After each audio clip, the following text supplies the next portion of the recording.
ఓం శ్రీ గురుదేవాయ నమః. ఓం సల్లక్షణ సమారంభాం చిదానందేతి మధ్యమాం అస్మదాచార్య పర్యంతాం వందే గురు పరంపరాం.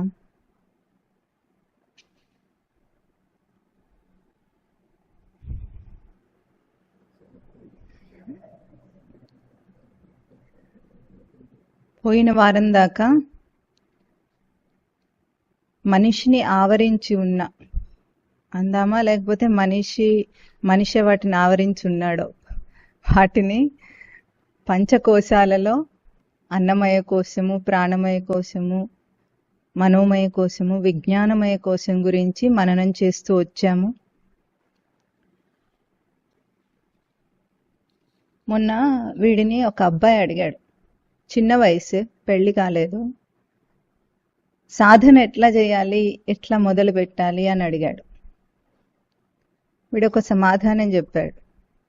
మీరు ఒక ఇంట్లో ఉన్నారనుకోండి, ఆ ఇంటికి నిప్పు అంటుకుంది, నిప్పు వేగంగా విస్తరిస్తుంది అంటుకోవటం. మీరేం చేస్తారు?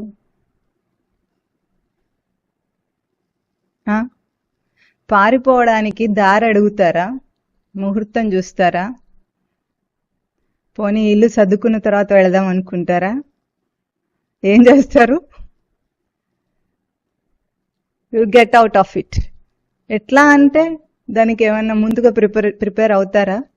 కారు. కానీ ఆ అవసరం మిమ్మల్ని దాని నుండి బయటపడే తెలివి, యుక్తులు అన్నీ మీకు ఇచ్చేస్తుంది. అంతేనా? ఇంకా ఎవరైనా మీ చంటి పిల్లవాడు ఉన్నాడు అనుకోండి, వాడిని కూడా చేతిలో పట్టుకొని తీసుకెళ్ళిపోతాడు. వాడికి దెబ్బలు తగులుతున్నాయా, నీట్గా ఎత్తుకున్నానా, ఏడుస్తున్నాడా, ఇవన్నీ చూడరు. పట్టుకోవటం, బయటపడటం, ఇంతే లెక్క. అట్లాగే జిజ్ఞాస ఉన్నవాడు ఎట్లా సాధన చేయాలి, ఎప్పుడు మొదలు పెట్టాలి అని మీనమేషాలు లెక్క పెట్టడు. అంటే ఈ సంసారం అంత బాధాకరంగా తోచిందనుకోండి, వాడు బయటపడతాడు గ్యారెంటీగా. అయితే ఇప్పుడు సంసారం బాధగా తోచడానికి ఆ బాధను మనం ఊహించుకోవాలా? సంసారంలో ఊహించుకోవాలా? అవసరం లేదు, ఆల్రెడీ అది బాధగానే ఉంది. మనకు తెలియట్లేదు కానీ అది చాలా బాధగా ఉంది. అనుక్షణం మరణమే ఉంది కానీ జీవం ఎక్కడ కనిపించటం లేదు. అంటే ఇప్పుడు మనం పుట్టిన దగ్గర నుండి మనం మరణానికి ఒక్కొక్క రోజు మరణిస్తూ ఉన్నామా, జీవిస్తూ ఉన్నామా?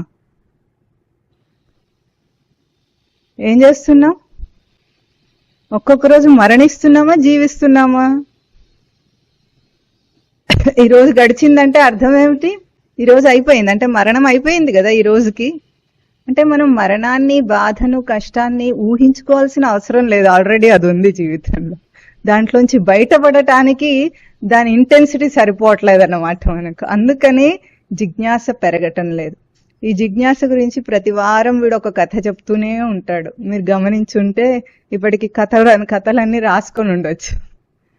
ఎందుకు చెప్తాడంటే మీకు ఆ మోటివేషన్ రావాలని. అంటే సాధన అంటే మీకు మోటివేట్ అయ్యి చేయవలసింది, కానీ బోధ చేస్తుంటే బోధ చేసే వాళ్ళ బాధ్యత ఎప్పుడూ కాదు. అది మీరు ఆ జిజ్ఞాస ప్రజ్వలించాలి. దానికోసం ప్రతి వారం కూడా చెప్తూ ఉంటాడు. అంటే అవసరము ఎట్లాంటి యుక్తులనైనా సరే ఇచ్చి మనిషికి ఆ తెలివితేటలను ఇచ్చి బయటపడేస్తుంది అని. సరే, ఇప్పుడు మనము పోయిన వారము విజ్ఞానమయ కోశంలో 2 ఫేజెస్, అంటే విజ్ఞానమయ కోశం యొక్క 2 స్థితులను అర్థం చేసుకున్నాం. ఎట్లాగైతే మనసుకు శుద్ధి, అశుద్ధి అనే 2 రూపాలు ఉంటాయి అని అనుకున్నాం. అట్లాగే విజ్ఞానమయ కోశంలో ఎట్లా ఉంటుంది, ఒకటేమో ఇంటలెక్చువల్ బ్రెయిన్, ఒకటేమో ఇంట్యూటివ్ బ్రెయిన్ అని. అంటే ఇంటలెక్చువల్ గా ఎట్లా బయట విషయ పరిజ్ఞానం మీద ఆధారపడ్డ ఏ బుర్ర ఉంటుందో, ఏ బ్రెయిన్ ఉంటుందో, బుద్ధి ఉంటుందో దాన్ని ఇంటలెక్చువల్ బ్రెయిన్ అంటాం. ఇది షార్పెస్ట్ ఇంటలెక్ట్ కూడా ఉంటుంది లోకంలో. అంటే బాగా పదునైన బుర్రతో బయట పనిచేసే వాళ్ళు, షార్ప్ గా పనిచేసే వాళ్ళు, తెలివైన వాళ్ళు ఉంటారు. బుద్ధికి ఆ ఫేజ్ ఉంది. కానీ బుద్ధి యొక్క రచన దానికోసం కాదు. ఎందుకు? బుద్ధి అంటేనే బుధ అవగమనే అని అర్థం అన్నమాట. అంటే ఉనికి యొక్క తేజస్సును అది నిలుపుకునే స్థానం. బుద్ధి అంటే. అది ఎట్లా ఉంటుంది, ఇంట్యూటివ్గా మనం ఆలోచించినప్పుడు లోపలగా మనకు ఎట్లా కొన్ని విషయాలు మనంతట మనమే నిశ్చయం చేసుకుంటాం, ఇది కరెక్ట్, ఇది సరైనది అని. ఎట్లా అంటే బయట లాజిక్స్ మీద ఆధారపడి కాదు, బయట ఇన్ఫర్మేషన్ మీద ఆధారపడి కాకుండానే లోపల నుండి తెలుస్తాయి. అటువంటి ఒక ప్రయోగము గురువు దగ్గర చేయాలని మనము పోయినసారి మననం చేసామంటే బుద్ధియుక్తులు, తర్కము, వాదము ఇవేవి అక్కడ ప్రయోగంలోకి రాకుండా ఒక శుద్ధమైన బుద్ధితో శ్రవణం చేయటం గురువు దగ్గర ఎప్పుడు మనం చేస్తామో మన విజ్ఞానమయ కోశం యొక్క వికాసానికి గురువు కృషి చేస్తారని పోయినసారి మనం చెప్పుకున్నాం. ఇంకొక ముఖ్యమైన విషయం ఇక్కడ మనం గుర్తించవలసింది ఏమిటంటే ఈ స్థూల శరీరము, సూక్ష్మ శరీరంలో అన్నమయ కోశము, మనోమయ కోశం దాకా కూడా దానికి బయట భేదాలంటే స్త్రీ పురుష భేదాలు, జెండర్ డిఫరెన్సెస్ ఉండొచ్చు. ఎందుకంటే మనోమయ కోశంలో కూడా ఆలోచన విధానం స్త్రీలకు కొంచెం వేరుగా, పురుషులకు కొంచెం వేరుగా, కోరికలు కూడా స్త్రీలకు వేరుగా, పురుషులకు వేరుగా కనిపిస్తాయి బయటిగా చూసినప్పుడు. కానీ విజ్ఞానమయ కోశం దగ్గరకు వచ్చేటప్పటికి అక్కడ ఏ భేదం ఉండదన్నమాట. స్త్రీ పురుష భేదము, వయోభేదము అంటే చిన్న పెద్ద ఈ భేదాలు ఉండవు. అది ఎప్పుడైతే వికసిస్తుందో, విజ్ఞానమయ కోశం వికసించినప్పుడు కంప్లీట్ గా ఈ మెటీరియలిస్టిక్ గా మనకు కనిపిస్తున్న డిఫరెన్సెస్ ఏవి కూడా ఇంకా అక్కడ ఉండవు. అంటే భౌతికమైన అన్ని పరిధులను అతిక్రమించటం, beyond all these materialistic things అన్నమాట. ఇది విజ్ఞానమయ కోశంలో మనం చూస్తాం. ఇప్పుడు ఈరోజు మనం మననం చేయబోయేది కారణ శరీరం అంటున్నాము. దాన్నే ఆనందమయ కోశం అని కూడా అంటారు. పంచకోశాల్లో చివరిది లోపలిది డీపెస్ట్ ఆనందమయ కోశము. దాన్నే కారణ శరీరం అంటున్నాం మనం. శరీరం త్రయంలో స్థూల సూక్ష్మ శరీరాలు మనం మననం చేశాము. ఇప్పుడు ఇది కారణ శరీరం. చెప్పండి, కారణ శరీరమే ఆనందమయ కోశం. దీనికి నిర్వచనం ఎట్లా చెప్పారంటే స్వరూప అజ్ఞానాత్ కారణ శరీర తత్ ఆనందమయ కోశ. అంటే స్వరూప అజ్ఞానమే కారణ శరీరం అట, దాన్నే ఆనందమయ కోశం అంటున్నారు. అంటే ఇప్పుడు ఇంతదాకా కూడా మనస్సు, బుద్ధి యొక్క పనితీరుని మనం ఎట్లా ఉంటుందో అర్థం చేసుకున్నాం. దీనికి ఒక కారణం ఉండాలి కదా. సరే, కారణ శరీరాన్ని మననం చేసే ముందు మనము ఒక్క నిమిషం,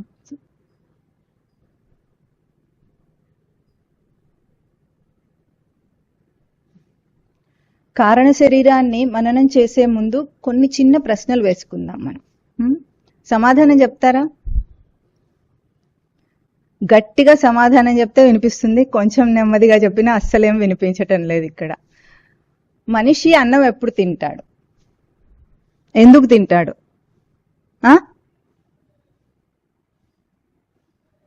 కొంచెం గట్టిగా చెప్పండి. ఆలోచించి చెప్పమనలేదు, గట్టిగా చెప్పమన్నాను అంతే.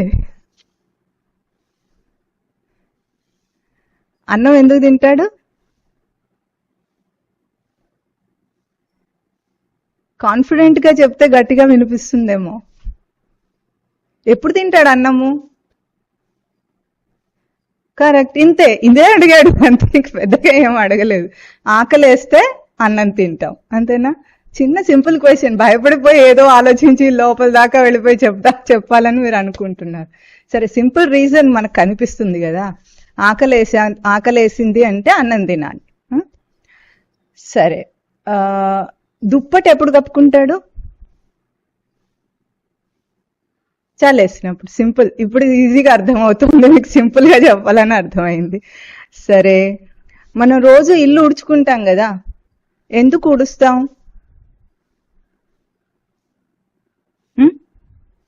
నీట్గా ఉండాలి అంటే దుమ్ము పట్టింది కాబట్టి, అంతేనా? దుమ్ము తీసేయటానికి ఉడుస్తాం, అంతేనా? కరెక్ట్. Simple reasons. అంటే మనం రీజన్స్ చూస్తున్నాం అనమాట. మనం చేసే యాక్షన్స్ వెనకాల రీజన్స్ ఉన్నాయి మనకు అన్ని.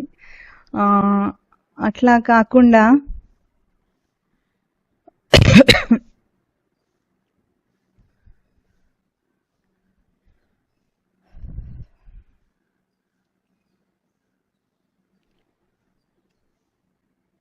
ఇంకా కొంచెం లోతుగా డీప్గా క్వశ్చన్స్ అడిగితే ఏదైనా పైకి విసిరేసిన వస్తువు కిందికి ఎందుకు వస్తుంది?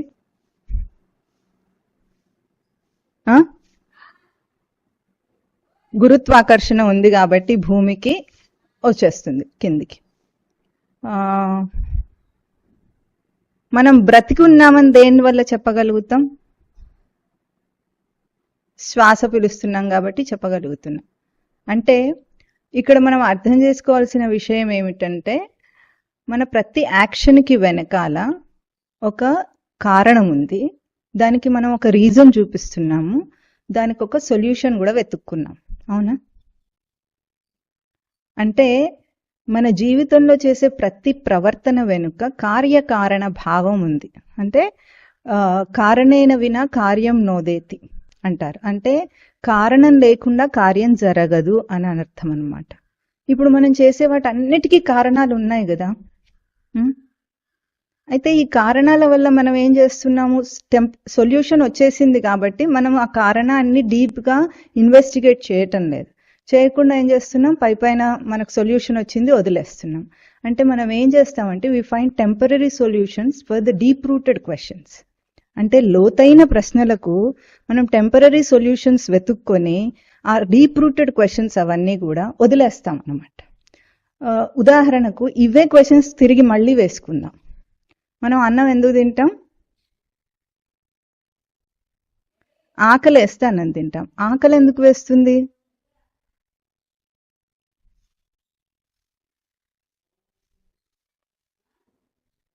ప్రాణధర్మం. అంటే ప్రాణధర్మం, మనకు శక్తి తగ్గిపోతే ఆకలి వేస్తుంది అని మనం ఇదివరకే మననం చేశాం కదా. మనకు శక్తి తగ్గిపోయింది, ఎందుకు? ఇప్పుడు తగ్గిపోతే ఏమైంది?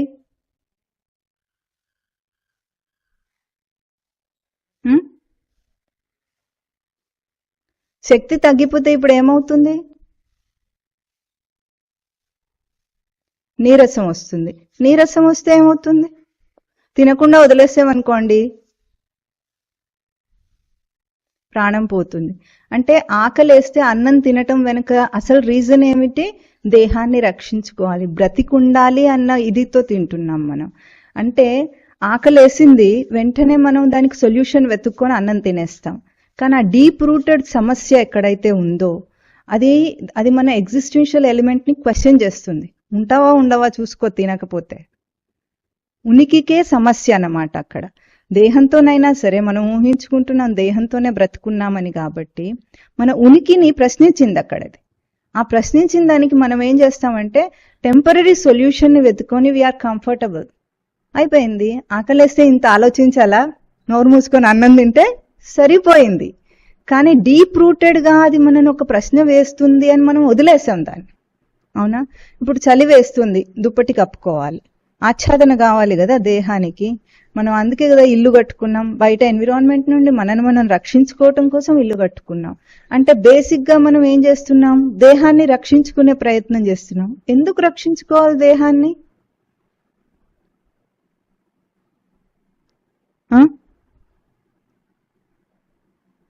ఎందుకు రక్షించుకోవాలి?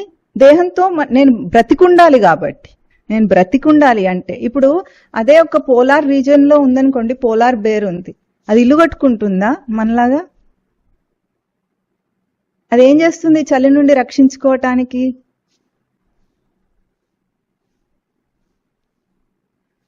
అడాప్టేషన్స్. దానికి పైన పెద్దగా ఫర్ పెంచుకుంటుంది. అది సీజనల్ గా ఎప్పుడైతే చలి అత్యధికంగా ఉంటుందో మందంగా దాని మీద ఫర్ అంతా డెవలప్ అవుతుంది. దానికి ఆ ఫర్ ఏం చేస్తుంది? దానికి హీట్ ప్రొడ్యూస్ చేసి దాన్ని వెచ్చగా ఉంచుతుంది. అంత చలిలో కూడా అది వెచ్చగా హాయిగా ఉండగలుగుతుంది. అంటే అడాప్ట్ చేసుకుంది. దేహంలోనే ఒక మోడిఫికేషన్తో అది అడాప్టేషన్ చేసుకుంది. అంటే అక్కడ కూడా సైంటిస్ట్ చెప్పింది ఏమిటి? Struggle for existence. అవునా? 2 సూత్రాలు చెప్పాడు scientist. Struggle for existence, survival of the fittest. చాలా మంచి సూత్రాలు అవి 2 కూడా. అంటే పశుపక్షాదులతో సహా మనిషి అయినా సరే అందరూ చేసేది ఏమిటి? అన్ని ప్రయత్నాల వెనుకలో ఉన్నది ఏమిటంటే ఒక్క కారణం. ఆ బేసికల్ కారణం ఏమిటంటే స్ట్రగుల్ ఫర్ ఎగ్జిస్టెన్స్, ఉనికికి పెనుగులాట. మన జీవితం అంతా ఉనికికి పెనుగులాట. మనమేమో దాన్ని విషయాత్మకంగా చిన్న చిన్న విషయాల రూపంలో చూసి అక్కడికక్కడ మనం దాన్ని సొల్యూషన్ కనుక్కొని ఆ క్వశ్చన్ నుండి మనం తప్పించేసుకుంటున్నాం అనమాట. అంటే ఎగ్జిస్టెన్షియల్ ఎలిమెంట్ గురించి ఏదైతే మనకు లోపల స్ట్రగుల్ ఉందో దాని నుండి తప్పించుకుంటున్నాం గనుకనే ఈ ప్రశ్న ఎవరికి ఉదయించటం లేదు. అసలు అన్నిటికీ డీప్ రూటెడ్ గా క్వశ్చన్ ని మీరు లోపలికి తీసుకెళ్తే ఎందుకు చేస్తున్నాం ఈ పని, అన్ని పనులకు వెనకాల ఒకటే ఉంటుంది, నేనుండాలి అనే ఒకే కారణం చేత ఇన్ని పనులు చేస్తుంటాడు. వాటి రూపాలన్నీ వేరువేరుగా ఉంటాయి, వాటి ఉపాయాలన్నీ వేరువేరుగా ఉంటాయి. అంటే మనం కారణాన్ని వదిలేసి బ్రతకటానికి అలవాటు పడిపోయామన్నమాట. సర్వైవల్ ఆఫ్ ది ఫిట్టెస్ట్ అన్నప్పుడు ఏమిటంటే ఏదైతే ఫిట్ గా దాన్ని అడాప్ట్ చేసుకోగలుగుతుందో అది సర్వైవ్ అవుతుంది ప్రకృతిలో. యానిమల్స్ లో మనం చూసినప్పుడు వాటి అడాప్టేషన్స్ ఎట్లా ఉంటాయి, ఆ వాతావరణానికి తగిన విధంగా అది అడాప్ట్ చేసుకోగలిగితే దేహంలో మార్పులతో అది బ్రతుకుంటుంది. లేకపోతే ఆ వాతావరణానికి మనలాగా ఇల్లు కట్టుకోలేదు కాబట్టి, అది అంటే మనంత విజ్ఞానం దానికి లేదు కాబట్టి అది ఇటువంటి చేష్టలు చేయలేదు. దేహంలోని మార్పులు ఏదైనా చేసుకోగలదు, కానీ బయటగా ఆ వసతులను ఏర్పాటు చేసుకోలేదు. మనిషి ఏం చేశాడు, బయట వసతులను ఏర్పాటు చేసుకునే తెలివితేటలు వాడుకున్నాయి కాబట్టి ఆ వసతులతో ఇప్పుడు మర్చిపోయాడు అన్నమాట. అసలు కారణం ఏమిటి అన్నిటికీ, ఇంతకు నేను ఎందుకు చేస్తున్నాను ఈ పని, ఇది అసలు డీప్ రూటెడ్ క్వశ్చన్, లోతైన ప్రశ్న, మనిషికి ఉండాల్సిన లోతైన ప్రశ్న. ఆ ప్రశ్న నుండి మనం దాటేసి బ్రతుకుతున్నాం, మనందరం కూడా అట్లాగే బ్రతుకుతున్నాం గనుక మళ్ళీ అది ఎప్పుడో తర్వాత ఇట్లా స్పిరిచువల్ క్వెస్ట్ రూపంలో వచ్చి ఆ తర్వాత జిజ్ఞాసువై ఆ తర్వాత ఇంత తెలుసుకోవాల్సి వస్తుంది. లేకపోతే ఇవన్నీ కూడా న్యాచురల్ గా ఇన్స్టింక్ట్ రూపంలో తెలియాల్సిన విషయాలు. అంటే న్యాచురల్ ఇన్స్టింక్ట్ అంటే దేహం యొక్క ప్రతిస్పందన రూపంలోనే మనకు అర్థం కావాలి ఇవన్నీ. ఇన్స్టింక్ట్ అంటే అర్థమవుతుందా మీకు? ఇన్స్టింక్ట్ అంటే దేహము వెంటనే ప్రతిస్పందిస్తుంది, చూసారా కొన్నిటికొకటి. అంటే ఇప్పుడు ఒక వేడి గిన్నె ముట్టుకున్నాం, మనకు చెప్పకుండానే చెయ్యి రిఫ్లెక్స్ యాక్షన్ లో వెనక్కి తీసుకుంటుంది. అంటే న్యాచురల్ గా జరుగుతుంది, అది స్పాంటేనియస్ గా జరుగుతుంది. అక్కడికక్కడ మనం ముందు ఆలోచించుకోం దాన్ని, కానీ న్యాచురల్ ఇన్స్టింక్ట్ రూపంలో అది వస్తుంది. ప్రతి జీవిత క్రమంలో ప్రతి ప్రవర్తనలో కూడా న్యాచురల్ ఇన్స్టింక్ట్స్ ఉంటాయి. కానీ మనం ఎట్లా బ్రతుకుతామంటే వీటన్నిటినీ కూడా ఒక పక్కన తోసేసి, ఎందుకంటే మనకు వసతులు చాలా బాగా ఉన్నాయి కాబట్టి ఈ న్యాచురల్ ఇన్స్టింక్ట్స్ దేహం ఏదైతే చెప్తూ ఉంటుందో దాన్ని ఆలోచించాం. అసలు మనం అంతదాకా పోయే అవసరం రాదు మనకు, అంత అమరిన జీవితం అన్నమాట మనది. ఇప్పుడు కారణాన్ని వెతకటం అనేది మెటీరియలిస్టిక్ లైఫ్ లో కంప్లీట్ గా జీవితం అంతా దేని మీద ఆధారపడి ఉంది, కారణం మీద. అంటే కారణం లేకుండా కార్యరూపంలో ఏది జరగదు అన్నది మనకు బాగా అర్థమైంది కదా. ఇప్పుడు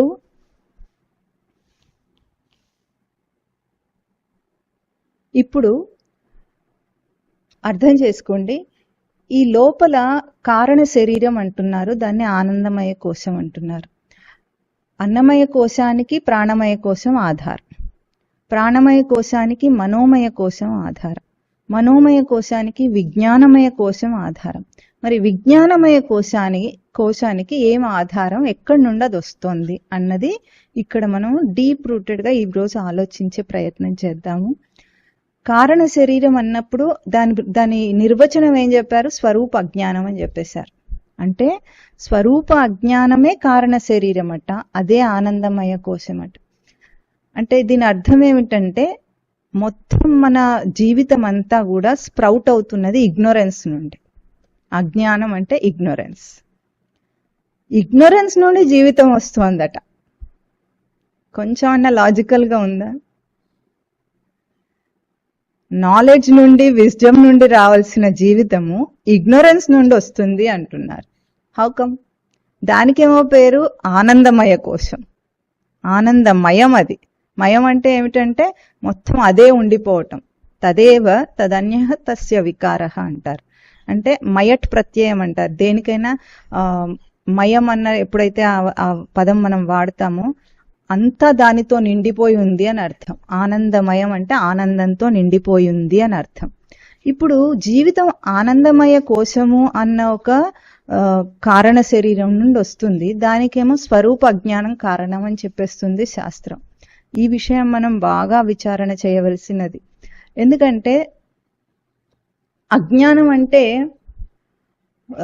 అక్కడ మామూలు అజ్ఞానం అనలేదు, స్వరూప అజ్ఞానం అన్నారు. అంటే మనకు లోకంలో ఏ విషయాలు తెలియకపోయినా అది ఇగ్నోరెన్స్ కాదు. ముందు బాగా గుర్తుపెట్టుకోవాలి.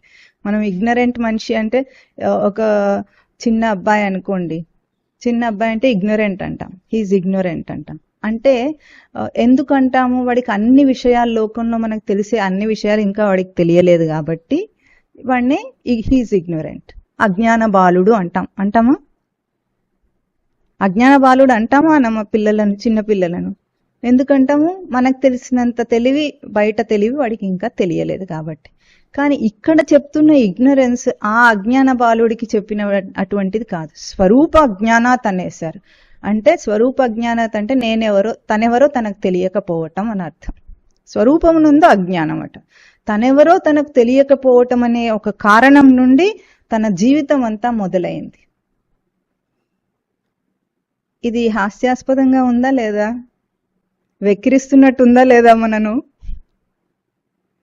మనం ఏమనుకుంటున్నాం? నా గురించి నాకు తెలియకపోవటం ఏమిటి? అన్నీ తెలిసిన నాకు, లోకంలో అన్నీ తెలిసిన నాకు, నా గురించి నాకు తెలియకపోవటం ఏమిటి? ఎందుకు అన్నీ తెలుసు? ఇందాక వేసుకున్న ఎన్నో ప్రశ్నలు ఉన్నాయి, అన్నిటికీ మనకు సమాధానాలు చెప్పుకున్నాం. We have reason and cause. రెండింటికి మనకు ఉపాయం కూడా ఉంది. మనం చక్కగా అక్కడ ఉపాయాలన్నీ ఎంచుకొని కదా సొల్యూషన్స్ అన్నీ ఉన్నాయి మనకు. ఇంకా తెలియలేకపోవటం ఏమిటి? ఇది హాస్యాస్పదం అనిపిస్తుంది. అయితే ఇక్కడ ఒక విషయము మనం బాగా గుర్తించుకోవాలి. లోకంలో తనను తాను తప్పుగా దేహంతో గుర్తించుకుంటున్నాడు అన్నాం మనం. శాస్త్రం అంటోంది. ఎందుకంటే ఆధ్యాత్మికం మొదలయ్యేదే స్థూల దేహంతో. అక్కడ మొదలుపెట్టి లోపల దాకా తీసుకెళ్లి ఏమంటున్నారు? తనను తాను తప్పుగా ఐడెంటిఫై చేసుకుంటున్నాడు అంటున్నాం. అంటే పేరు దగ్గర నుండి వేరే అన్ని ఐడెంటిఫికేషన్స్, ఐడి కార్డులో ఏవేవి ఐడెంటిఫికేషన్స్ ఇస్తారో అవన్నీ ఐడెంటిఫికేషన్స్ తప్పు అని చెప్తుంది. అవునా? చెప్తుందా లేదా శాస్త్రం? అవన్నీ నువ్వు కాదు అని చెప్తుంది. ఇంకా లోపలగా కూడా ప్రాణం కూడా నువ్వు కాదు, విజ్ఞానమయం కోసం కూడా నువ్వు కాదు అంటుంది. ఈ ఏవీ తెలియని అజ్ఞానం నుండి ఎట్లా వస్తుంది అంటే, ఒక చీకటి గుహ ఉందనుకోండి, ఆ గుహ ఏం చేస్తుంది? లోపల ఎంతో ప్రకాశం ఉంది, ఉన్నప్పటికీ కూడా ఆ గుహ బయట చీకటిగా ఉంటుంది. ఆ చీకటిగా ఉన్న గుహని దాటితే లోపల కంప్లీట్ ప్రకాశం అన్నమాట. అంటే స్వరూపానికి బయట జీవితానికి మధ్యలో ఒక కారణ శరీరం అనే ఒక గుహ దాగి ఉంది. గుహ అంటేనే గుహు సంవరణే అని అర్థం, అంటే ఆవరించి ఉందని అర్థం అన్నమాట. ఆ ఒక్క గుహ దాటితే మొత్తం స్వరూప జ్ఞానమే ఉంటుంది, కంప్లీట్గా అదే ఉంది. కానీ ఆ గుహలోంచి బయటికి చీకటే కనిపిస్తోంది కానీ వెలుగు కనిపించటం లేదు మనకు. అది అజ్ఞానం అంటాం. అంటే స్వరూపం యొక్క ఎరుక మనకు కొద్దిగా కూడా లేకుండా ఉన్న స్థితి. దీన్ని ఆనందమయ కోసం అని ఎందుకు అన్నారు? మరి ఆనందం ఎట్లా అవుతుంది? అజ్ఞానం ఆనందం అవుతుందా? ఎక్కడైనా అవుతుందా? కాదు. కానీ దీన్ని ఆనందమయ కోసం ఎందుకు అన్నది శాస్త్రం అంటే, ఇప్పుడు మీరు మెలకువ స్థితిలో, మనిషికి జాగ్రత్త అవస్థలో, ఇది తర్వాత మనం డీటెయిల్గా మననం చేసిన, ఇప్పుడు ఇవాళ ఉపమానానికి ఇక్కడ మెలకువ స్థితిలో మేలుకొని ఉన్నప్పుడు ఎన్ని ప్రాబ్లమ్స్ ఉంటాయి మనకు అన్నీ తెలుస్తాయా లేదా? ఇష్యూస్, ప్రాబ్లమ్స్, మన చుట్టూ ఉన్న ఈవెంట్స్ ఇవన్నీ మనకు అర్థమవుతూ ఉంటాయి. అవునా? మేలుకొని ఉన్నప్పుడు అప్పుడు మనకు చాలా ప్రశాంతంగా ఆనందంగా ఉంటుందా? మనం జాగరూకంగా ఉన్నాము. ఆ జాగరూకంగా ఉండటం వల్ల మనకు అన్ని సమస్యలు తెలుస్తూ ఉన్నాయి. తెలుస్తూ ఉంటే మనకు ఎంత సొల్యూషన్స్ ఉన్నప్పటికీ కూడా మన లోపల ఒక రకమైన టెన్షన్ ఉందా లేదా? ఉంది. ఇది మనం అనుభవిస్తున్నాం. పడుకున్నారనుకోండి, స్వప్నావస్థ వచ్చింది, కలలు కనే సమయం వస్తుంది. కలలు కనే సమయంలో మీకు ఎన్నో రకరకాలైన కలలు వస్తూ ఉంటాయి కదా. కొన్ని చాలా మంచి కళలు ఉంటాయి. అంటే ఇప్పుడు మేలుకొని ఉన్న స్థితిలో మనము తీర్చుకోలేనివి ఏమైనా ఉంటే ఆ కోరికలు కూడా తీరిపోయే కళలు కూడా వస్తాయి, మన ఇష్టం కాబట్టి. అవునా? మళ్ళీ పోయి మళ్ళీ ఏవైనా కష్టం వచ్చే కళలు కూడా ఉంటాయి, చాలా కష్టపడే కళలు కూడా వస్తుంటాయి. రెండు రకాలు వచ్చినప్పుడు కూడా మనిషి ప్రశాంతంగా ఉంటాడా, అలజడి ఉంటుందా? జాగ్రత్త కంటే కొంచెం బెటర్గా ఉంటుంది, అది ఊహాత్మకం కనుక. అయినా సరే కంప్లీట్ గా ఒక సొలేస్ అనుభవిస్తున్నట్టు ఉంటుందా? మనకు ఉండదు. డీప్ స్లీప్ లోకి వెళ్ళిపోయారు అనుకున్నాం. డీప్ స్లీప్ లోకి వెళ్ళిపోయిన తర్వాత అందులో జాగ్రత్త అవస్థ లేదు, జాగ్రత్త అవస్థలోని సమస్యలు లేవు, కళ లేదు, కళలోని ఊహలు లేవు. డీప్ స్లీప్ లో చాలా ఆనందంగా ఉందా లేదా? ఎట్లా ఉంటుంది? మీకు ఆనందంగా ఉంటుందా? ఏం తెలియదు కానీ గాఢ నిద్రపోయి లేచిన తర్వాత హాయిగా ఉందంటారా, లేకపోతే చాలా టెన్షన్ పడి వస్తారా? అదే నిరూపణ. చాలు, మనకు హాయిగా ఉంది, మళ్ళీ నిద్రపోతే హాయిగా ఉంటుంది అని కూడా తెలుసా మనకు. ఎప్పుడైనా దేహం బాగా అలసిపోయినా, మనసు బాగా ఆలోచించి అలసిపోయినా, పోనీ ఐసీయూలో ఉన్న పేషెంట్ అయినా అనుకోండి, వాడికి ఎన్ని పైపులు పెట్టి గుచ్చి సూదులు గుచ్చి అన్ని ఉంటాయి, అంత పెయిన్ ఉంటుంది కదా, వాడికి కూడా ఒక్కసారి మత్తి ఇవ్వగానే, అంటే మత్తి ఇవ్వడం కాదు, మత్తుగా నిద్ర పట్టగానే గాఢ నిద్ర అంత పోయిందా? అంటే జాగ్రత్త అవస్థతో పోల్చి, జాగ్రత్త అవస్థ జ్ఞాన స్థితి అయితే, అంతా తెలిసిన స్థితి అయితే, ఆ సుషుప్తి అంటే గాఢ నిద్ర అవస్థ అజ్ఞానమేనా కాదా? ఏది తెలియని స్థితి అయినా మనకు ఆనందంగా ఉందా లేదా? అంటే అజ్ఞానం కూడా ఆనందాన్ని ఇచ్చినట్టుగా ఇదంతా కూడా అట్లు అన్నమాట, నిజం కాదు.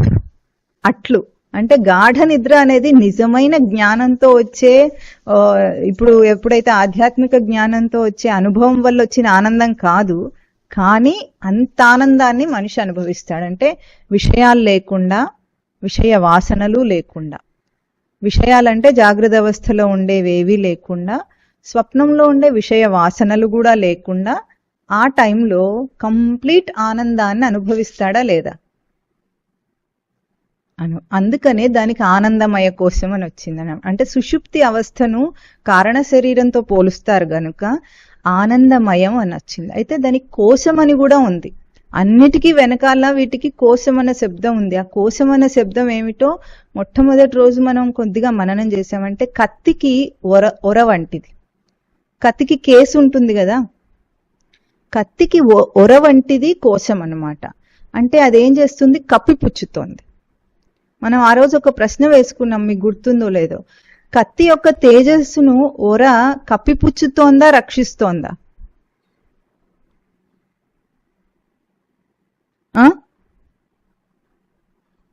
రెండు చేస్తోంది.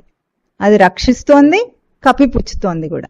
అంటే దాని తేజస్సు కనిపించకుండా చేస్తోంది ఒక పక్షంలో ఆలోచిస్తే, కానీ ఇంకొక పక్షంలో దాని తేజస్సుని రక్షణ చేస్తుంది.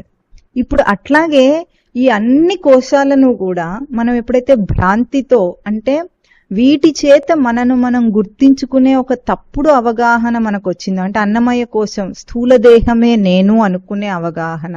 ఇప్పుడు ఇవన్నీ కోశం అంటే కప్పిపుచ్చింది ఎప్పుడైంది? ఆత్మకు ఈ 5 ఆవరణలు కూడా కప్పిపుచ్చుతున్న ఎప్పుడంటే, మనం ఎప్పుడైతే వాటితో మన ఐడెంటిటీని స్థూల దేహంతో కానీ, ప్రాణమయ కోశం యొక్క ధర్మాలంటే ఆకలి దప్పులతో మనం గుర్తించుకున్నప్పుడు కానీ, మనోమయ కోశం అంటే మనస్సులోని కోరికలు, ఆలోచనలు, వీటితో మనం గుర్తించుకున్నప్పుడు కానీ, బుద్ధి యొక్క తెలివితేటలతో గుర్తించుకున్నప్పుడు కానీ, కారణ శరీరం అజ్ఞానంతో తనను తాను గుర్తించుకున్నప్పుడు కానీ మనకి ఇవన్నీ కోశములుగా ఏర్పడుతున్నాయి. యాక్చువల్గా వీటి రచన ఇట్లా ఉంది అంటే, కారణ శరీరం యొక్క స్వరూపం ఏమిటంటే ప్రవృత్తి అంటుంది శాస్త్రం.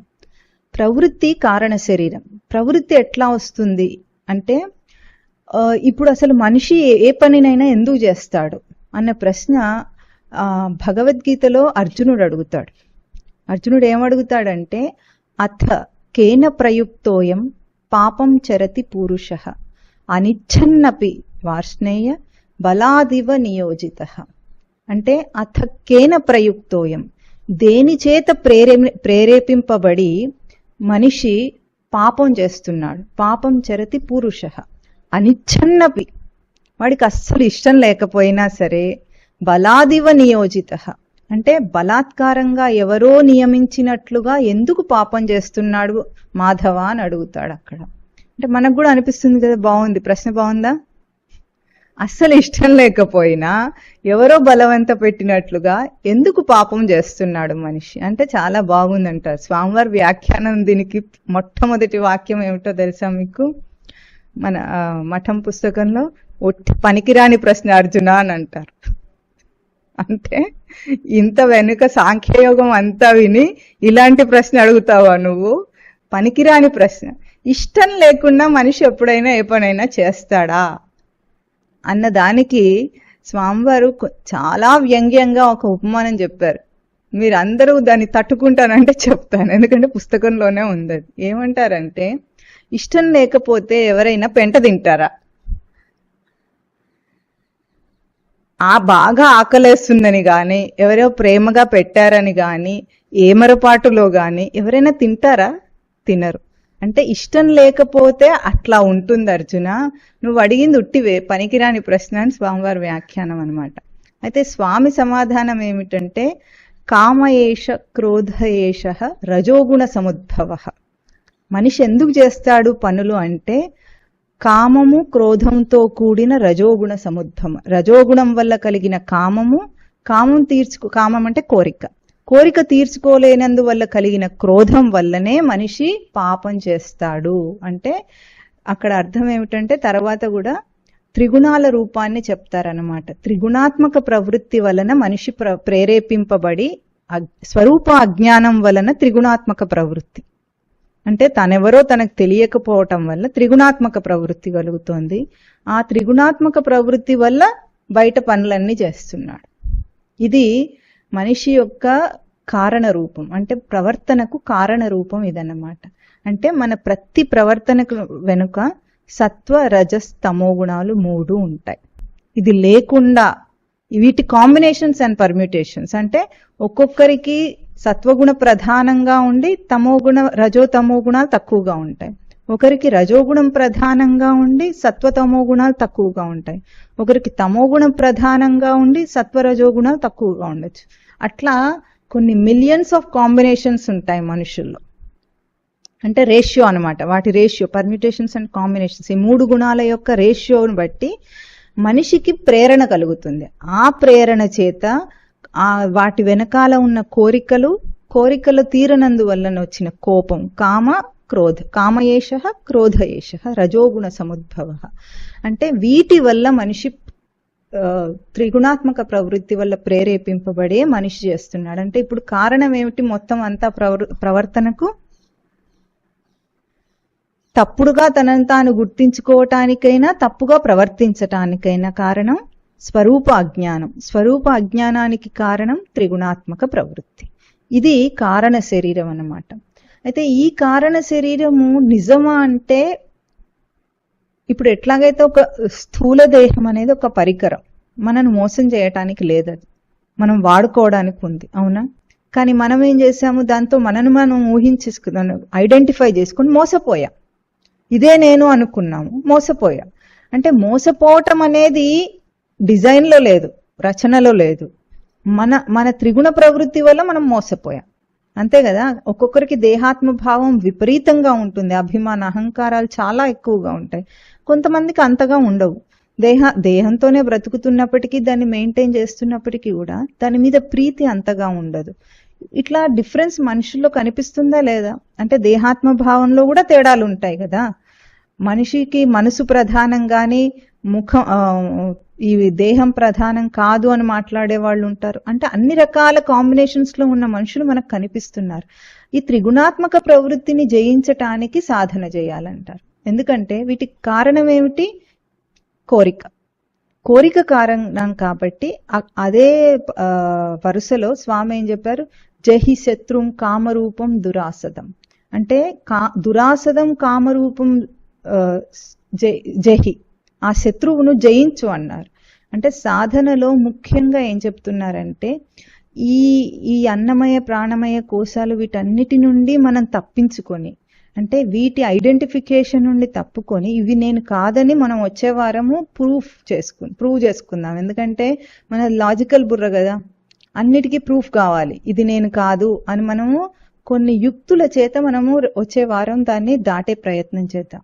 కానీ ఇప్పుడు కారణ శరీరాన్ని అర్థం చేసుకోవటానికి కారణ శరీరం యొక్క సామాన్యమైన ఫేజ్ అన్నమాట ఇది. అంటే ఒక త్రిగుణాత్మక ప్రవృత్తి నుండి వచ్చిన ప్రేరణ వలన మనం చేసే పాపము ప్రవర్తన ఉంది.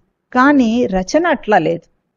ఎట్లాగైతే మనస్సుకు రచన కోరికలు ఉండటం రచన కాదు, శుద్ధమైన స్వరూపం దాని రచన అని మనం వెనుక మననం చేసాం. అట్లాగే కారణ శరీరం అంటే ఆనందమయ కోశం దానికి ఎందుకుంది అంటే సృష్టి యొక్క మూల రూపాన్ని ఇక్కడ మనము అర్థం చేసుకుంటే మనకు అర్థమవుతుంది. సృష్టి అంటే ఏమిటంటే సృష్టికి పూర్వం సదేవ సౌమ్య ఇదమగ్రే ఆసీత్ అని ఛాందోగ్యోపనిషత్ వాక్యం.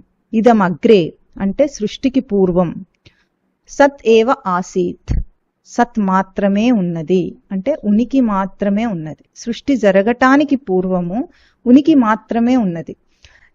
ఈ సమాధానము మనం ఒక ఛాందోగ్యోపనిషత్తు నుండి తీసుకున్నాం అనుకున్నాం కదా, ఈ వాక్యం తీసుకున్నాం. ఇప్పుడు ఈ వాక్యం తీసుకునే ముందు ఉపనిషత్తుల యొక్క ఒక చక్కని పోకడ మనం అర్థం చేసుకోవాలి. శాస్త్రంలో ఉపనిషత్తుల్లో ముఖ్యంగా ఏముంటుందంటే, ఇందాక మనం కొన్ని ప్రశ్నలు వేసుకొని వాటికి కారణాలు వాటికి ఉపాయాలు ఏమిటని కనుక్కున్నట్లుగా మాట్లాడుకున్నాం, కొన్ని ఉపమానాలు.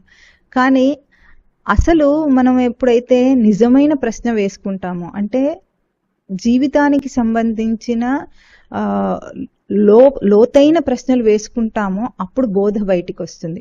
అన్ని ఉపనిషత్తులు కూడా అట్లాంటి ఒక ప్రశ్నతోనే మొదలవుతాయి. కేనోపనిషత్తు కానీ ముండకోపనిషత్తు కానీ ఏవైనా సరే అన్ని కూడా ఒక లోతైన ప్రశ్న వేయటము, దానికి సమాధానం చెప్పటం. ఎందుకంటే కస్మిన్ను భగవో విజ్ఞాతే సర్వం విజానాతి అని మనకు ముండకోపనిషత్తు ప్రశ్న మొట్టమొదటిది ఏమిటంటే, ఏది తెలుసుకుంటే ఈ మొత్తాన్ని తెలుసుకుంటామో అదేమిటి అని అడుగుతాడు శిష్యుడు. గురువుని ఏమడుగుతాడు? ఏది తెలుసుకుంటే మొత్తం తెలియబడుతుందో అదేమిటి అని అడుగుతాడు. అంటే మూలమైన సమాధానం ఎప్పుడైతే మనం ప్రశ్న వేసుకుని సమాధానం తెలుసుకుంటామో అక్కడ మనకు స్పష్టత వస్తుంది. మిగతా బయటగా మనం వేసుకునే ప్రశ్నలకు సమాధానాలు ఉపాయాలు వెతుక్కునే జీవితం ఇప్పుడు మనం బ్రతుకుతున్న జీవితం లాగా ఉంటుంది. అంటే పెరిఫెరల్ లైఫ్, ఇది డీప్ రూటెడ్ లైఫ్ కాదు, ఇది పెరిఫెరల్ లైఫ్, బయట బ్రతుకుతున్నాం. ఇప్పుడు మనం కారణానికి వెళ్ళినప్పుడు ఛాందోగ్యోపనిషత్తు ఏం చెప్తోంది? సదేవ ఆసీత్ అంటే ఉనికి మాత్రమే ఉంది సృష్టికి పూర్వం. ఉనికి మాత్రమే ఉన్నప్పుడు సృష్టి ఎట్లా వచ్చింది అంటే, ఏదైనా ఒక ఉన్న స్వరూపము వ్యక్తం అవ్వాలి అంటే దాని రూపము రావాలి అంటే దానికి త్రిగుణాల యొక్క అవసరం ఉంటుంది. త్రిగుణాలంటే ఏమిటంటే, డార్మెంట్ స్టేట్లో ఒక పొటెన్షియల్ స్టేట్లో, డార్మెంట్ అని కూడా కాదు, పొటెన్షియల్ స్టేట్లో ఉన్నదాన్ని కైనెటిక్ గా తీసుకురావాలన్నాం అనుకోండి. అంటే పొటెన్షియల్ గా ఆ ఎనర్జీ ఉంది, దాన్ని ప్రయోగంలోకి తీసుకొచ్చినప్పుడు ఏమవుతుంది? అది కైనెటిక్ ఎనర్జీ అవుతుంది. అట్లా రావాలంటే ఒక మోటివేషన్ ఉండాలి దానికి, అవునా? మోటివేషన్ ఉన్నప్పుడు అది ఎనర్జీ కన్వర్ట్ అవుతుంది. అట్లాగే ఉనికి అన్నది సృష్టి రూపంలోకి రావాలంటే త్రిగుణాల సహాయం కావాలి. అందుకే మనకు శాస్త్రంలో ఏం చెప్తారు? సృష్టికర్త ఎవరైతే త్రిమూర్తులు ఉన్నారో, సృష్టిని చేసిన వాళ్ళు సృష్టికర్త అని, సృష్టి స్థితి లయకారకులని ఎవరైతే చెప్తారో వాళ్ళు ముగ్గురిని కూడా పోలికలో పురాణాల్లో ఏం చెప్తారంటే, వాళ్ళు కూడా త్రిగుణాలు ఆపాదన చేస్తారు వాళ్ళ మీద.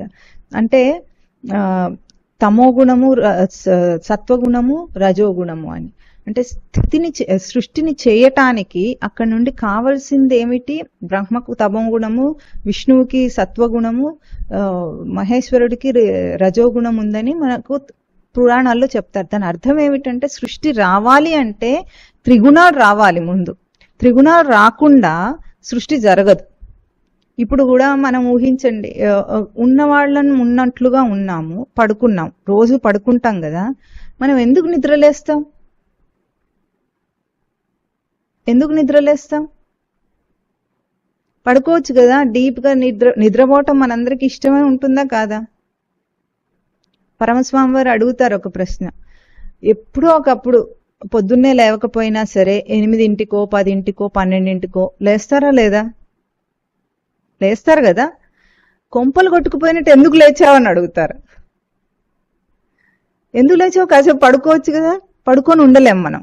అంటే లోపల నుండి మనకు ప్రేరణ కలిగింది, లేవాల్సి వస్తుంది. అందుకే సూర్య శబ్దానికి అర్థం ఏమిటంటే, సూర్యుడు అంటే సుప్తం ప్రేరయతీతి సూర్య, పడుకున్న వాడిని లేపుతాడు గనుకనే సూర్యుడు అంటారు ఆయనని.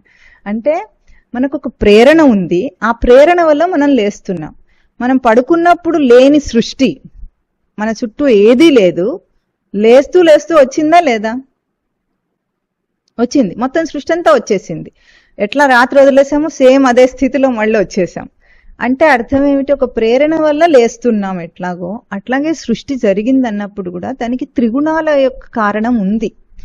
అయితే ఆ త్రిగుణాలు ఇప్పుడు మనం చూస్తున్న కోరిక ఆధారంగా ఉన్న త్రిగుణాలు కాదు. అంటే శుద్ధమైన సత్వగుణము, శుద్ధమైన రజోగుణము, శుద్ధమైన తమోగుణం అన్నమాట.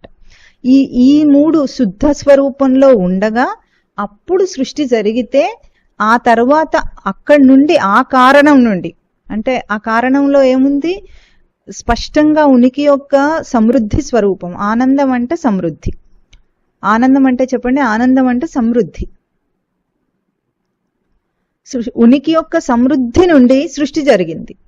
ఆ సృష్టి జరిగినప్పుడు త్రిగుణాలు ఉన్నప్పటికీ కూడా అవి శుద్ధ స్వరూపంలో ఉన్నాయి కాబట్టి అది మనను మోసం చేసే దానిలాగా ఇప్పుడు మనకు కనిపిస్తున్న ప్రవృత్తిలాగా లేదు. మీకు అర్థం కావాలంటే, ఇప్పుడు ఒక కాలువలో ఆకుకూరలు పెంచామనుకోండి, మంచినీటి కాలువ దగ్గర పెరిగిన ఆకుకూరల్లో పోషక విలువలు ఎట్లా ఉంటాయి? ఆకుకూర ఆరోగ్యానికి మంచిదా కాదా? మంచిది కదా. ఆకుకూర ఆరోగ్యానికి చాలా మంచిది. అదే ఒక మంచి సారవంతమైన భూమిలో మంచినీటి కాలువ దగ్గర ఉన్నప్పుడు ఆ ఆకుకూరలోని పోషక విలువలు మనకు ఎక్కువ అవుతాయి, మనకు బాగా ఉపయోగపడతాయి. అవునా? కానీ అదే ఆకుకూరను మన మూసీ నదిలో పెంచారనుకోండి, ఇప్పుడు హైదరాబాద్ లో జరుగుతుంది కూడా అదే. ఆకుకూరలు తినకూడదు అంటున్నారు. ఎందుకంటే ఆకుకూరలు మనకు చేసే లాభం కంటే ఎక్కువ నష్టం ఎక్కువ ఉంది. ఇప్పుడు అది తింటే రోగాలు వస్తున్నాయి. ఎందుకు? దానికి కారణం ఏమిటో, ఎక్కడి నుండి అది పుట్టిందో ఆ పుట్టిన నేల కలుషితమైంది. ఆ పుట్టిన నేల, నీరు, అదేదైతే ఏ నీటినైతే అది తీసుకుందో అది కలుషితమైంది. కలుషితమైనప్పుడు ఏమైంది? మనకు ఉపయోగకరంగా ఉండవలసిన ఆకుకూర మనకు అది నష్టం కలిగించేది అయిందా లేదా? అట్లాగే అన్నమాట. సేమ్ వే స్వరూపం నందు అజ్ఞానంతో ఉన్న జీవుడికి ఈ త్రిగుణాలు అన్ని కూడా తనకు కోరికలను కలిగించి, కామక్రోధ లోభ మోహ మద మాత్సర్యాలను కలిగించే ఒక సృష్టినిచ్చినాయి. అంటే ఇప్పుడు మనం బ్రతుకుతున్న జీవితం అది. కానీ సృష్టి ఆరంభంలో ఎట్లా ఉంది? అది శుద్ధ స్వరూపంలో ఉంది, నిర్మలంగా ఉంది. అప్పుడు విజ్ఞానమయ కోసం కానీ, మనోమయ కోసం కానీ, ఇవన్నీ కూడా రచనాత్మకంగా మనకు పరికరాలన్నమాట. మనం తెలుసుకోవటానికి జీవుడికి ఇవన్నీ పరికరాలు. శుద్ధమైన స్వరూపంలో దాన్ని వాడుకుంటే అప్పుడు శుద్ధమైన స్వరూపం మనకు అర్థమవుతుంది. అంటే ఆనందం నుండే వచ్చింది సృష్టి, నో డౌట్ అక్కడ. కానీ స్వరూప అజ్ఞానం వల్ల వచ్చింది కాదు, స్వరూప జ్ఞానం వల్ల వచ్చింది అన్నమాట. అంటే కారణానికి రెండు రూపాలు. ఇప్పుడు అన్నిటికీ మనం రెండు రూపాలు చూస్తున్నాం. మనసుకి రెండు రూపాలు, విజ్ఞానమయ కోశానికి రెండు రూపాలు ఎట్లాగో కారణానికి కూడా రెండు రూపాలు. బయటిగా మనకు కనిపిస్తుందేమో త్రిగుణాత్మకాల మోసం చేసే ప్రవృత్తి. లోకంలో మనుషులందరికీ ఈ ప్రవృత్తి ఉంది, సత్వరజస్తమో గుణాలు ఉన్నాయి కాబట్టి. కానీ అసలైనది ఏమిటి? శుద్ధమైన నిర్మల స్వరూపం నుండి, ఆనందం నుండే సృష్టి జరిగింది. ఎందుకంటే మూల పదార్థం ఏమిటి సృష్టికి? సచ్చిత్ ఆనందం. సచ్చిత్ ఆనందమై ఉంటే ఆనందమయమైన దాంట్లోంచే సృష్టి వస్తే ఆ సృష్టి ఎట్లా ఉంటుంది చెప్పండి? కలుషితం అవ్వటానికి ఏమైనా అవకాశం ఉందా? లేదు. కానీ మరి ఇప్పుడు మనం ఎందుకు కలుషితం అంటున్నామంటే ఇది మన ప్రస్తుత అవగాహన. సాధన చేసి తెలుసుకున్న రోజున ఇది లేదని మనకు అర్థమవుతుంది. కానీ మనకి ఇప్పుడు కనిపిస్తున్న దాని ప్రకారంగా ఇది ఇట్లా ఉంది. కానీ దాని మూల స్వరూపం ఏమిటి? సృష్టిలో ఎక్కడ కూడా కలుషితం అనే దానికి అవకాశం లేదు, దోషం అనే దానికి అవకాశమే లేదు. స్వరూప అజ్ఞానం వలన ఈ దోషం కనిపిస్తోంది.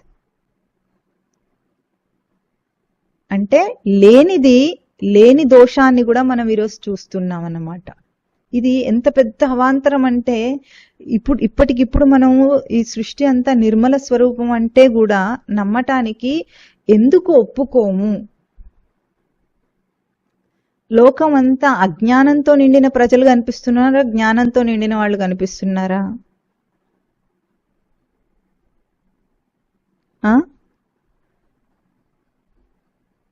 అని అజ్ఞానంతో అంటున్నారా? కానీ ఇవాళ పొద్దున లేవగానే ఇక్కడ ఏమిటంటే మఠం ఎట్లా ఉంటుంది, వెనకంతా తోట, దక్షిణం వైపు, దాని వెనకాల బిల్డింగ్ అన్నమాట. ఈ తోట వైపు ఉన్న తలుపు తెరిచి పడుకున్నాడు రాత్రి వేళ. లేచి లేవగానే తోట కనిపిస్తుంది మొత్తం అంతా. అది కనిపించినప్పుడు తోట కాదు, పొలం ఉంది, సారీ, తోట లేదు ఇంకా, కానీ చెయ్యాలి దాన్ని. పొలం కనిపిస్తూ ఉంటుంది. లేచి లేవగానే వీడికి ఒక్క ఆలోచన వచ్చింది. అదేమని చెప్పమంటారా? లోకం అంతా అజ్ఞానంతో ఉన్న ప్రజలు లేరు. There is only one ignorant person, that is you అన్నాడు అనుకోండి వీడు. మీరు అందరు నచ్చదు, మీకు అందరికి నచ్చుతుందా? నచ్చదు, కోపం వస్తుంది ఎవరికైనా సరే. కానీ that is not you, but it is me. Yes, reality ఏమిటంటే I am the only ignorant person. అప్పుడే సృష్టిలో ద్వైత భావం కనిపిస్తుంది. If I'm not the ignorant person, నాకేం కనిపించాలి? సృష్టి అంతా పరమాత్మమయం కనిపించాలి. అది ఎవ్వరికి వాళ్ళు ఇట్లా అనుకున్న రోజున ఇగ్నోరెన్స్ అనేది బయట లేదు, తన దృష్టిలో ఉంది. ఆ కారణం నుండి వచ్చింది సృష్టి. అంటే ఈ సృష్టి మొత్తం అజ్ఞాన కారణం నుండి రాలేదు, తన సృష్టి తన స్వరూప అజ్ఞాన కారణం నుండి వచ్చింది. మొత్తం అంతా సృష్టి మొత్తానికి ఒకటే రూల్ లేదు అక్కడ. ఎందుకంటే మనిషికి ఒక సృష్టి ఉంది. వీడు ఎప్పుడు ఎక్కువగా ఏం చెప్తాడంటే మనందరం ఒక లోకంలో బ్రతుకుతున్నామా, వేరే వేరే లోకాల్లో బ్రతుకుతున్నామా?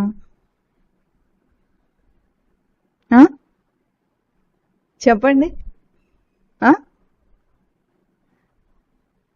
వినిపించట్లేదు, ఎవరైనా గట్టిగా చెప్పండి.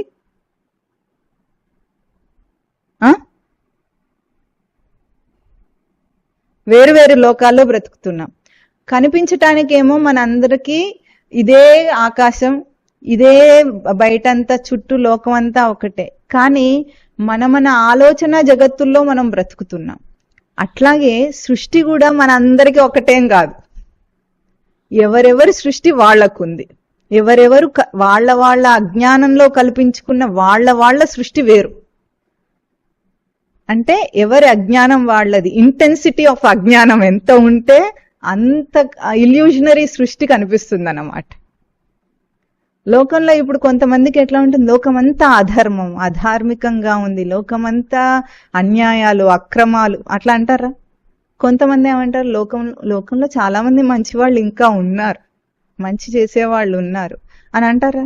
అంటే ఈ రెండు దృష్టిల్లో లోకంలో ఎవరున్నారు? ఇంతకు ఎవరు లేరు. వాడు లేడు, వీడు లేడు. ధార్మికంగా బ్రతికేవాడు, నీతిగా బ్రతికేవాడు లేడు, అన్యాయంగా బ్రతికేవాడు లేడు. వాళ్ళందరూ కూడా మన దృష్టిలో ఉన్నారు. అంటే మన సృష్టిలోంచియే మన జగత్తు కలుగుతోంది, మనం కల్పించుకున్న జగత్తు. అది ఎట్లా కలుగుతుంది? ఎంతెంత స్వరూపమునందు అజ్ఞానం ఉంటే అంతంత ఇల్యూషనరీ, ఇమాజినరీ సృష్టి కలుగుతుంది. ఇది కారణ శరీరం. ఎవరి కారణ శరీరం వాళ్ళది. అయితే మనస్సు కొద్దిగా నిర్మలంగా అయిన కొద్దీ మనకు ఎట్లా ఉంటుందంటే, మనం ఇప్పుడు మన స్థూల శరీరం దగ్గర నుండి కూడా మన సాధన అంటేనే శుద్ధి చేసుకోవటం. ఈ శుద్ధి చేసుకోవటంలో ఎట్లా ఉంటుంది, ఎంతెంత శుద్ధి అవుతుందో అంతంత స్వరూపం మీద మనకు క్లారిటీ వస్తుంది అన్నమాట. ఎట్లా వస్తుందంటే దీనికి స్వామివారు మంచి ఉపమానం చెప్తారు. ఇప్పుడు ఆకాశంలో సూర్యుడు ఉన్నాడు, సూర్యుడు ఎట్లా ఉంటాడు? దేదీప్యమానంగా వెలుగుతున్నాడు అంటాం మనం. పిండారబోసినట్టు కురుస్తుంది ఎండ అని అన్నాం అనుకోండి. ఇప్పుడు అంత స్పష్టంగా సూర్యుడు ఉండగా మబ్బు బట్టి ఉంది. మబ్బు బట్టి ఉన్నప్పుడు కొంతమంది పూర్వకాలంలో పెద్దవాళ్ళు ఉండేవాళ్ళు. వాళ్ళు ఏం చేస్తారంటే సూర్యోదయం అయిన తర్వాత సూర్యుడిని చూసి కానీ భోజనం చెయ్యరు. ఒక తాతయ్య ఏం అడిగాడట అంటే, వెళ్ళి సూర్యుడు వచ్చాడేమో చూసి రాపోరా అన్నట్ట. ఇదే భాషలో అన్నాడు, సేమ్ వాక్యం. అయితే మనవడు వెళ్ళాడట. వెళ్ళి ఏం చేశాడంటే, సూర్యుడు రాలే తాతయ్య, మబ్బులు అడ్డంగా ఉన్నాయన్నాడట. అంటాడా? ఇట్లా కదా మనం చెప్తాం. మనకు అప్పడాలు ఆరబెట్టుకోవాలనుకోండి, బట్టలు ఆరబెట్టుకోవాలంటే సూర్యుడు వచ్చాడో రాలేదో చూస్తాం, అవునా? ఇప్పుడు మన భాషలో మనం సూర్యుడు వచ్చాడు రాలేదు అన్న భాష తప్పైనా సరే, మనం అక్కడ ఏమన్నాము? ఆ మనవడు వెళ్ళి సూర్యుడు రాలేదు, సూర్యుడికి మబ్బులు అడ్డంగా ఉన్నాయి అన్నాడు. ఏ వెలుగులో చెప్పాడు అది? ఏ వెలుగులో చెప్పాడు? టార్చ్ లైట్ వేసి చూశాడా సూర్యుడు వచ్చాడా రాలేదా అని? ఏ వెలుగులో చెప్పాడు? మసకగా ఉన్న సూర్యరశ్మిలోనే చూసి చెప్పాడు. అంటే సూర్యరశ్మినే చూస్తూ సూర్యుడు రాలేదని అంటున్నాం మనం. అర్థమవుతోందా మీకు? సూర్యుడికి మబ్బులు అడ్డం వచ్చినాయి అని చెప్పడానికి కూడా సూర్యుడి వెలుగే ఆధారం మనకు. అట్లాగే స్వరూప అజ్ఞానం వలన కారణ శరీరం నుండి ఈ సృష్టి వచ్చింది అని చెప్పాలన్నా, స్వరూప అజ్ఞానం అని తెలుసుకోవాలన్నా స్వరూప జ్ఞానం యొక్క వెలుగులో చెప్తున్నామా, స్వరూప జ్ఞానం లేని వెలుగులో చెప్తున్నామా? ఎవరు చెప్తున్నారు? చెప్పేవాడు ఎవడు? అంటే అజ్ఞానంలో కూడా మన జ్ఞానంతోనే ప్రవర్తిస్తున్నాం కానీ అజ్ఞానం అనే దానికి ఎంటిటీకి అర్థమే లేదు. సృష్టిలో చీకటి లేదు. మీకు తెలుసా చీకటి యొక్క స్వరూపం ఏమి?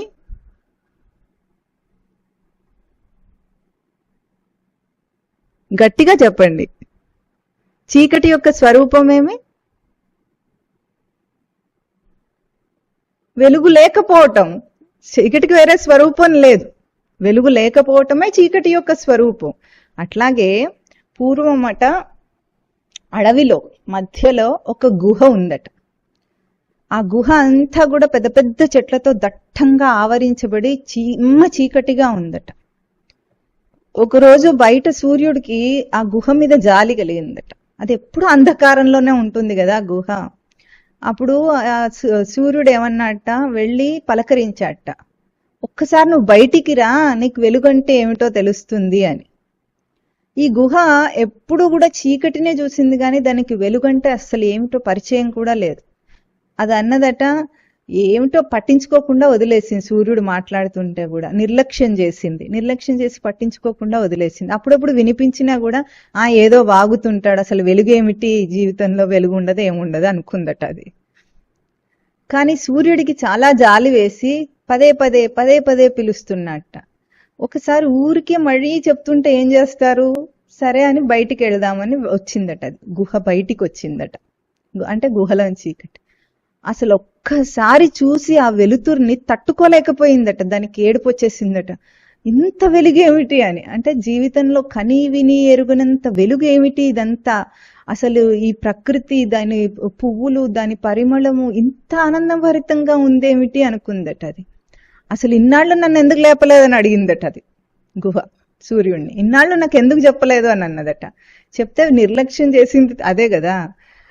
అన్న తర్వాత అదేమన్నదంటే సూర్యుడిని, నాకు ఇంత ఉపకారం చేశావు, నాకు వెలుగంటే ఏమిటో చూపించావు కదా, ఒక్కసారి నా గుహ లోపలికి రమ్మన్నదట. నేను అనుభవిస్తున్న అంధకారం ఎట్లా ఉంటుందో నీకు కూడా తెలుస్తుంది, ఒకసారి నా బాధ, నా పీడ ఏమిటో నీకు తెలుస్తుంది, ఒకసారి రమ్మన్నదట. సరే అని సూర్యుడు లోపలికి వెళ్ళేటప్పటికి గుహలో చీకటి ఉంటుందా? అంటే సూర్యుడికేమో చీకటి అంటే ఏమిటో తెలియదు, చీకటికి సూర్యుడు అంటే ఏమిటో తెలియదు. రెండు ఎంటిటీస్ ఒక్కసారి ఉండలేవు అవి. అజ్ఞానానికి జ్ఞానం అంటే ఏమిటో తెలియదు, జ్ఞానానికి అజ్ఞానం అంటే ఏమిటో తెలియదు. అందుకే జ్ఞానికి అజ్ఞానిని చూస్తే జాలేస్తుంది, ఆ గుహలో లాగా అన్నమాట. నువ్వు బయటికి రా, వెలుగుంది అంటే అక్కడ బయటికి, ఆ ఉపమానంలో. ఇది ఎట్లాగూ, నువ్వు లోపల చూడు, నీ స్వరూప జ్ఞానం ఉంది. ఏ అజ్ఞానం అనే కారణ శరీరం నుండి ఇదంతా వచ్చిందని చెప్తుందో సృష్టి, దాని లోపల అఖండమైన వెలుగుంది, అఖండమైన స్వరూప వెలుగుంది. ఆ బయట ఉన్న చీకటిని చూసి అక్కడి నుండి మనం జీవితాన్ని, ఆలోచనలను అన్నిటినీ ఆ త్రిగుణ ప్రవృత్తితో మొదలు పెడుతున్నాం గనుకనే మన జీవితంలో కష్టాలు, బాధలు, అంటే ఎప్పుడూ తీరని లోటు, వెలితి మనకు కనిపిస్తున్నాయి. ఎప్పుడైతే స్వరూప జ్ఞానంతో ఇదంతా వస్తుందో, స్వరూప జ్ఞానం ఒక్కసారి అర్థమైతే ఆ చిన్న ఆ రేఖ మాత్రమే అజ్ఞాన అంధకారాన్ని తొలగజేస్తుంది. అప్పుడు కూడా ఆ ఆనందమయ కోశం నుండే ఈ సృష్టి జరుగుతుంది. ఆ ఆనందమయ కోశం నుండే ఈ సర్వం జగత్, ఈ లోకమంతా మనం చూస్తాం. కానీ అప్పుడు అది జ్ఞానమయంగా, వెలుగుమయంగా ఉంటుంది. అంటే తేడా ఏమిటంటే సృష్టి రచనలో అజ్ఞానం లేదు. మనం చెప్పుకుంటున్న కారణ శరీరం అజ్ఞానం అనేది అయితే స్వరూప అజ్ఞానం చెప్పారు, సృష్టి రచనలో లేదు. కేవలం స్వరూపం మీద విస్మృతి, అంటే దాన్ని గ్రహింపులో లేనంత మాత్రం చేతనే ఈ బాధ, ఈ అజ్ఞానపు బాధ, ఈ చిమ్మ చీకటి మనం అనుభవిస్తున్నాం. ఏ రోజైతే మనం ఇప్పుడు వచ్చే వారం ఎప్పుడైతే ఇవేవి నేను కాదని తెలుసుకుంటామో అప్పుడు స్వరూపం యొక్క నిజ తేజస్సు మనకు అర్థమవుతుంది. ఎందుకంటే ఈ రోజు మనకి ఇదంతా విచారణ లేని కారణంగా అర్థం కావటం లేదు, అంతేగాని విచారణ చేస్తే అర్థం కాని విషయం కాదు ఇది. ఎందుకు ఈ రోజు కొత్తగా మనం ఏం చూడటం లేదు, ఇది ఆల్రెడీ మనం అనుభవిస్తున్న స్వరూపం. అది ఎట్లాగైతే మబ్బులు బట్టున్న సూర్యుడిని కూడా సూర్యరశ్మి వెలుగులోనే చూస్తాము, మన అజ్ఞానాన్ని కూడా మనము జ్ఞాన ప్రకాశంతోనే చూస్తున్నాం, ఆత్మ ప్రకాశంతోనే చూస్తున్నాం, కానీ అజ్ఞాన ప్రకాశం లేదు అసలు సృష్టిలో. కనుక కారణ శరీరం అంటే మోసం చేసేది అని సృష్టి రచనలో లేదు. త్రిగుణాలంటే మోసం చేసేవి, మనిషిని పతనానికి తీసుకునేవి అనేవి లేవు.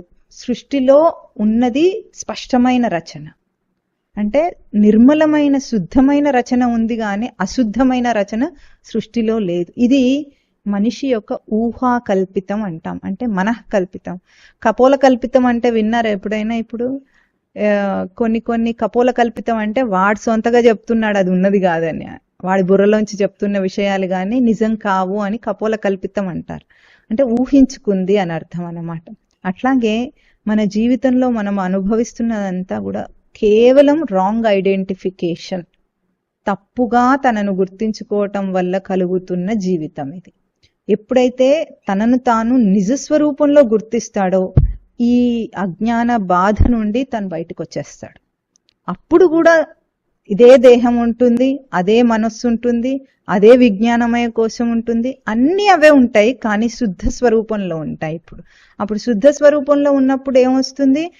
మబ్బులు అడ్డంగా లేకుండా వస్తే సూర్యరశ్మి ఎంత స్పష్టంగా అందుకుంటామో అంత స్పష్టంగా లోపల అజ్ఞానం లేని తన స్వరూప జ్ఞానాన్ని అందుకుంటాడనమాట. అంటే ఇప్పుడు మబ్బులు ఆవరించినాయి అంతే, మబ్బుల్ని తొలగిస్తే స్వరూపం. ఇది సాధనలో ముఖ్యమైన అంశం అన్నమాట. అంటే జీవుడు పుట్టిందే దేహం తెచ్చుకున్నది, అంటే జీవుడుగా దేహం తెచ్చుకున్నది ఎందుకు? దేహము యొక్క సత్యము మాయలో పడి సత్యాన్ని విస్మరించటం కాదు, సత్యం తెలుసుకోవటానికి ఇది ఒక పరికరంగా తెచ్చుకున్నాడు. దీని ద్వారా కదా మనం అర్థం చేసుకుంటాము, ప్రవర్తిస్తాము. ఇప్పుడు స్పష్టంగా ఒక జ్ఞాని ప్రవర్తిస్తుంటే దేహంతో కనిపిస్తున్నాడా, మనకు దేహం లేకుండా కనిపిస్తున్నాడా? దేహంతోనే కనిపిస్తాడు. అదే ఒక క్రూరుడు దుష్టంగా ప్రవర్తించిన వాడు కూడా దేహంతోనే కనిపిస్తున్నాడు. వీడి క్రూరత్వము, వాడి జ్ఞానంలోని స్పష్టత రెండు కూడా దేహం నుండి కదా వ్యక్తం అవుతున్నాయి. దేహం ఒక వ్యక్తమైన స్వరూపం, అంతేగాని ఇది సత్యం కాదు, అసత్యం కాదు. దీన్ని సత్యమా అసత్యమా అని మనం అనుకోకూడదు. ఎందుకంటే విజ్ఞానమయ కోశం దాకా ఒక ప్రశ్న మనకు విజ్ఞానమయ కోశంలో తెలియటము, తెలుసుకోబడేది, తెలుసుకోవటం రెండు ఉంటాయి.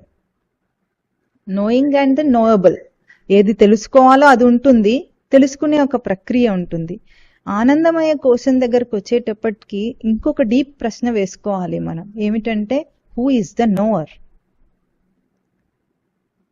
తెలుసుకునేవాడెవడు? తెలుసుకోబడేది ఒకటి కనిపిస్తోంది, తెలుసుకోవాలి అనుకుంటున్నాం, ఐదర్ ఆత్మ గాని బయట లోకం గాని ఏదో ఒకటి తెలుసుకోవాలి అనుకుంటున్నాం. నోయింగ్ అంటే దానికి తెలుసుకోవటం అనే ఒక ప్రక్రియ ఉంది కదా. మరి ఇంతకి తెలుసుకునేవాడెవడు? ఈ ప్రశ్న వేసుకుంటే జ్ఞానమా అజ్ఞానమా అనే రెండు అంశాలు పోయి తెలుసుకునేవాడు ఎవడు అన్న దాని మీద మనం ఎప్పుడైతే పనిచేస్తామో, కృషి చేస్తామో, ఆ తెలుసుకునేవాడిని తెలుసుకున్న తర్వాత తెలుసుకోబడవలసిందే అనేది సృష్టిలో ఇంకేం ఉండదు. ఏది తెలుసుకుంటే సృష్టిలో అన్నీ తెలుస్తాయి అని అడిగే ప్రశ్నకు అర్థం ఏమిటి, సమాధానం ఏమిటంటే తనను తెలుసుకుంటే సృష్టిలో అన్నీ అర్థమవుతాయి. Know thyself, the knower of all. ఇది మఠంలో క్యాప్షన్ అన్నమాట, స్వామివారు పెట్టింది. అన్నిటినీ తెలుసుకునే నిన్ను తెలుసుకో, అన్నిటినీ తెలుసుకునే నీవు అంటే అర్థం ఏమిటి, ఈ పరికరం అంతా కూడా మన వ్యవస్థ లోపల దాకా కూడా పంచకోశ వ్యవస్థ అంతా కూడా మనకు ఒక గొప్ప పరికరం, తేజస్సు. దీనితో మోసపోకుండా దీనితోనే పరికరంతో, ఇప్పుడు కత్తితో మనం ఏం చేస్తాము, కూరలు తరుక్కుంటాం, అవసరమైన పని చేస్తాం, కానీ హత్య చెయ్యం. హత్య చేయడానికి కత్తి కాదు ఎట్లాగో, అట్లాగే ఈ పరికరం కూడా అంతే. ముందు మనం ఈ కంటెంప్లేషన్, ఎప్పుడైతే ఈ విచారణ మొదలు పెడతామో ఆ విచారణలో మనకు తెలిసే సత్యం ఏమిటి, కారణ శరీరం అంటే అజ్ఞాన స్వరూప, అజ్ఞానం వలన త్రిగుణాత్మక ప్రవృత్తి ప్రేరణ వల్ల వెనుక ఉన్న కామక్రోధోద్భవ వేగం అన్నమాట. అంటే కోరికల యొక్క వేగం మనని ఎందుకు డ్రైవ్ చేస్తుంది, త్రిగుణాలు ఉన్నాయి కాబట్టి. ఈ త్రిగుణాల రహస్యాన్ని మనం ఇంకా కూడా లోతుగా తర్వాత సాధన అన్న దాంట్లో మొత్తం అంతా త్రిగుణాల శుద్ధీకరణే ఉంటుంది. ఎందుకంటే ఇప్పుడున్నే అవే కనిపిస్తున్నాయి కనుక వాటిని శుద్ధి చేయటం అని మనం దాన్ని డీప్గా వెళ్తాము. ఇప్పటికీ ఈ పంచకోశాలను మనం అర్థం చేసుకున్నాం. ఈ పంచకోశాలు నేను కాదు అన్న ఆ అంశాన్ని వచ్చే వారం మనం వివరంగా విచారణ చేద్దాము. అంటే ఒక్కొక్క కోశాన్ని తీసుకొని ఇది నేను ఎందుకు కాదు, ప్రతి కోశం కూడా ఇది నేను ఎందుకు కాదు.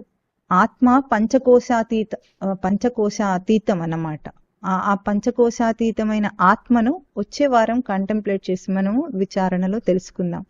ఆ తర్వాత జాగ్రత్త స్వప్న సుషుప్తి అవస్థలు, అది కూడా నేను కాదని తెలుసుకోవాలంటే పంచకోశములు నేను కాదు, జాగ్రత్త స్వప్న సుషుప్తి అవస్థలు నేను కాదు. ఆత్మ అనేది వీటన్నిటికీ అతీతమైన స్వరూపం.